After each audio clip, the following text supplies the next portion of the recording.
जैसा आपने देखा होगा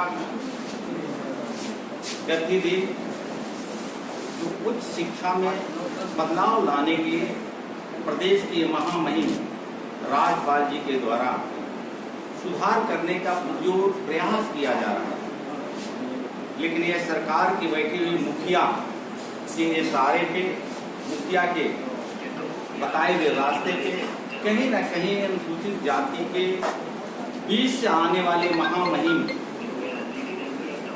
राज्यपाल महोदय जी को अपमानित करने का प्रयास किया जा रहा है। आदतन सी पड़ गई है ये वर्तमान मुखिया मुख्यमंत्री जो हों या जिनके साथ इनकी सरकारें चल रही है बड़े भाई, उनके भी शासनकाल में देखा जा रहा था कि जब जब इनकी शासन में अनुसूचित जाति जनजाति का वो डीएम हो या एसटी हो प्रताड़ना झेलना पड़ा था। उदाहरण स्वरूप मैं बताना चाहता हूँ, गोपालगंज जिला से मैं आता हूँ और गोपालगंज जिला एक अनुसूचित जाति का ही बेटा कलेक्टर हुआ करते थे। वो जंगल राज के जमाना था और वो जंगल राज में कलेक्टर को दिन दोपहर निर्मम हत्या कर दी गई थी। तो मुझे लगता है कि इन लोगों की आदत सी पड़ गई है कि अनुसूचित जाति को प्रताड़ित करना।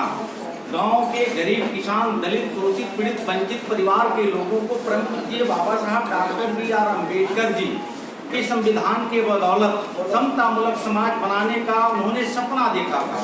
सबके बच्चों को पढ़ने लिखने का उन्होंने अधिकार दिया था, लेकिन एक तरफ बाबा साहब डॉक्टर बी.आर. अम्बेडकर के दिव्य प्रदत्त अधिकार को भारतीय जनता पार्टी के तत्वाधान में देश के प्रधानमंत्री आदरणीय नरेंद्र मोदी जी के नेतृत्व में वो गांव किसान के, गरीब, दलित, शोषित, पीड़ित के बच्चे हो या प्रदेश का बच्चा हो या देश के नौजवान हो, सबको पढ़ने लिखने का, रोटी, कपड़ा, मकान, आवास, शिक्षा, सुरक्षा का सम्मान देने की बात करते हैं और पूरा भी करते हैं।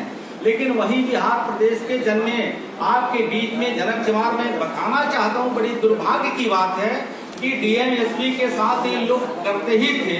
आपने देखा होगा उनकी सरकार में जो बीबी विश्वास के साथ, चंपा विश्वास के साथ जो प्रवर्ती सरकार में हुआ, और आज जो महामहिम गवर्नर के साथ औकात और हिम्मत पे ये सरकारें आ गई है।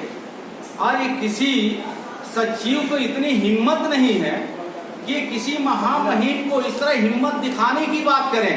ये तो बिहार के मुख्यमंत्री नीतीश कुमार जी के इशारे पर अनुसूचित जाति को बदनाम करने के प्रयास किया जा रहा है, डराने धमकाने की काम किया जा रहा है। मुझे लगता है कि ये बिहार के तमाम दलित समाज के लोग यह बात को देख रहा है। एक तरफ आप बाबा साहब अम्बेडकर की बात करते हैं, एक तरफ दलित वंचित की बात करते हैं, एक तरफ दलित और महादलित को बांट करके वोट की राजनीति करते हैं, दूसरे तरफ इस वर्ग के बेटा और बेटी पढ़ लिख करके आईएएस आईपीएस बनता है और सामाजिक मुख्य धारा में राजनीति के प्लेटफॉर्म पे आता है, तो उसको आप कहीं ना कहीं प्रताड़ित करने का काम करते हैं। ये प्रदेश के लोगों ने देखा है कि अनुसूचित जाति का बेटा जीतनराम मांझी जी जब बिहार पटल पे जो मुख्यमंत्री के कुर्सी पर बैठे थे तो उनको किस तरह से बिहार के मुख्यमंत्री जी ने बेइज्जत करके उनको कुर्सी से बेदखल किया गया था। तो मुझे लगता है कि ये बिहार प्रदेश के अनुसूचित जाति के लोगों को यह समझ आ गई है।